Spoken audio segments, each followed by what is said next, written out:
प्रधानमंत्री नरेंद्र मोदी के संघ मुख्यालय के दौरे से नागपुर से दिल्ली की राजनीति में खलबली है। आज सुबह करीब 9 बजे नागपुर में आरएसएस मुख्यालय प्रधानमंत्री पहुंचे। वो दोपहर 1 बजे तक रुके। सबसे पहले उन्हें हेडगेवार और गोलवलकर की श्रद्धांजलि दी। इस दौरान माधव नेत्रालय प्रीमियम सेंटर की नई एक्सटेंशन बिल्डिंग की आधारशिला रखी। दीक्षा भूमि पहुंचकर प्रधानमंत्री मोदी ने महात्मा बुद्ध की पूजा की। लेकिन आज चर्चा और बहस सिर्फ प्रधानमंत्री मोदी के संघ की शरण में जाने को लेकर हो रही है। संघ प्रमुख मोहन भागवत से प्रधानमंत्री मोदी की मुलाकात को कई संकेतों से नापा जा रहा है। कहा जा रहा है कि 2029 की रणनीति का यह हिस्सा है या फिर कुछ और है। क्या यह हिंदुत्व की नई परिभाषा करने की तैयारी है?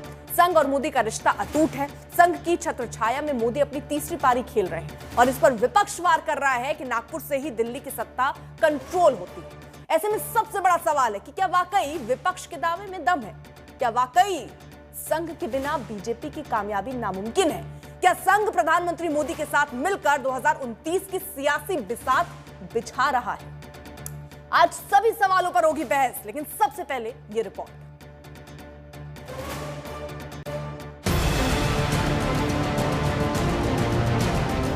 विचारों के जिस आंगन में पीएम मोदी ने आज कदम रखा, उसी ने जीने की कला सिखाई। उसी संस्कार से राजनीति की सीख मिली। दिल में राष्ट्रभक्ति की ज्योत जली। देश की खातिर जीने की राह। जब ये सेवा संस्कारों में आ जाती है तो सेवा ही साधना बन जाती है। यही साधना तो हर एक स्वयंसेवक के जीवन की प्राणवायु होती है। ये सेवा साधना हर स्वयंसेवक को निरंतर गतिमान रखती है। उसे कभी थकने नहीं देती, कभी रुकने नहीं देती। हिंदू नववर्ष और चैत्र नवरात्रि के पहले दिन बतौर प्रधानमंत्री नरेंद्र मोदी की नागपुर में संघ मुख्यालय का ये पहला दौरा था। इससे पहले जुलाई 2013 में वो लोकसभा चुनाव के सिलसिले में हुई बैठक में शामिल होने नागपुर आए थे।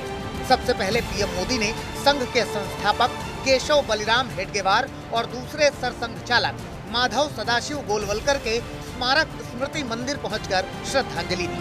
आरएसएस सिर्फ एक संगठन नहीं, बल्कि मोदी की राजनीति की आत्मा है। पीएम ने माधव नेत्रालय की नई बिल्डिंग की आधारशिला रखते हुए संघ के कामों की जमकर तारीफ की।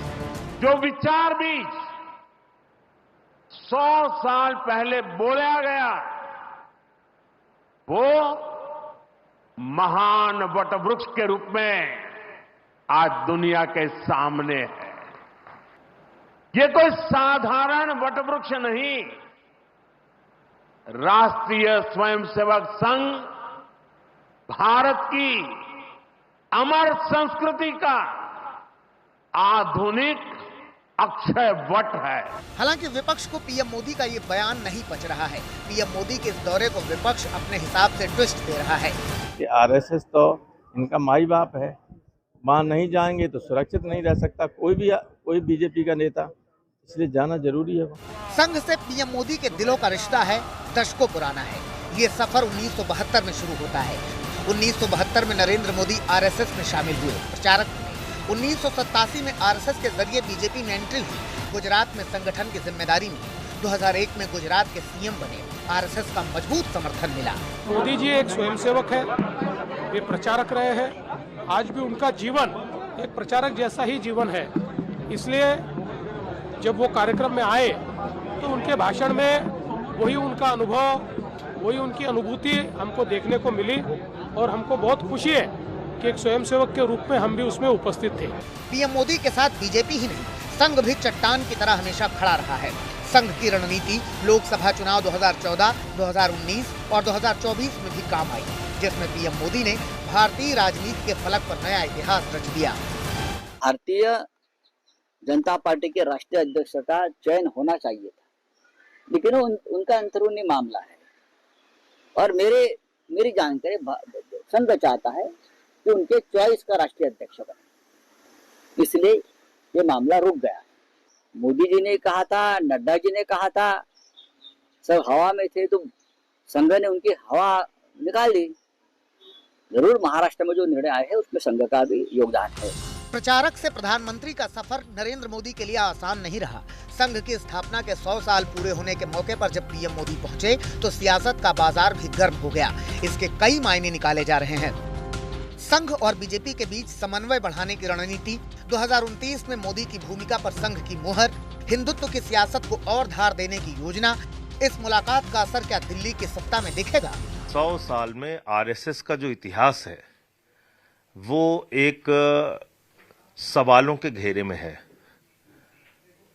प्रधानमंत्री जी को और आरएसएस के प्रमुख को ये जवाब देना चाहिए कि 100 साल में आरएसएस का कोई भी प्रमुख दलित, पिछड़ा और आदिवासी क्यों नहीं बना?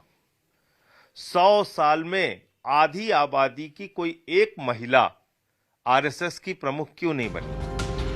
नागपुर दौरे पर पीएम मोदी दीक्षा भूमि भी गए। दीक्षा भूमि पहुंचकर नरेंद्र मोदी ने महात्मा बुद्ध की पूजा की। हालांकि आज सबसे ज्यादा चर्चा पीएम मोदी के संघ के दरवाजे जाने की है। इसमें कोई शक नहीं कि नागपुर से निकला संदेश दिल्ली तक गूंज रहा है। संघ की छत्र छाया, मोदी की सत्ता यात्रा, क्या ये 2029 की नई पटकथा है? जब संघ और मोदी साथ हों तो राजनीति की धारा बदलती है। ये इतिहास में कई बार देखा गया है। अब सबकी निगाहें भविष्य पर हैं। तो क्या आने वाले दिनों में मोदी और संघ मिलकर भारतीय राजनीति की नई तस्वीर तय करेंगे? आज तक ब्यूरो।